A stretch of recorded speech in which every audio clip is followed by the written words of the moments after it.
দেবো না, বক্তব্য দেওয়ার মতো মুডও নেই। অনেকক্ষণ থেকে সঞ্চালনা করছি, আমারও কণ্ঠটা শুকিয়ে শুকিয়ে আসছে মনে হচ্ছে।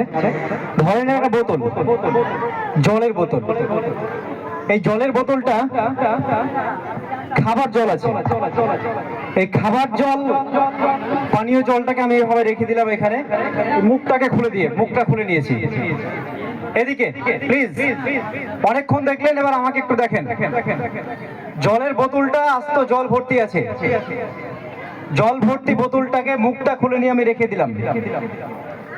আজকে সারা রাত যাবে, কালকে সকালবেলায় আমরা এই বোতলটাকে নেব।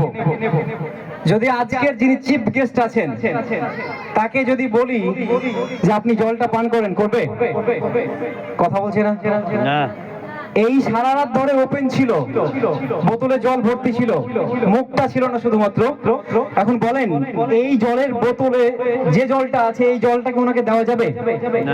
যাবে না। কেন যাবে না? খোলা ছিল বলে। খোলা ছিল বলে? খোলা ছিল বলে? জি না, খোলা ছিল বলে দেওয়া যাবে না এমনটা নয়। আমি এখনই খুললাম, এখনই ওনাকে দিতে পারি, খোলা থাকলেও দিতে পারি, কিন্তু খোলা থাকার পরেও দিতে পারবো না। কেন?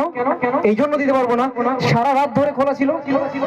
সারা রাত ধরে খোলা থাকার কারণে জীবাণু এসেছে, অনেক টিকটিকি আছে, গিরগিটি আছে, প্রস্রাব করতে পারে, ক্ষতিকর একটা দিক আছে। তার জন্য ওনাকে আমি দিতে পারি না।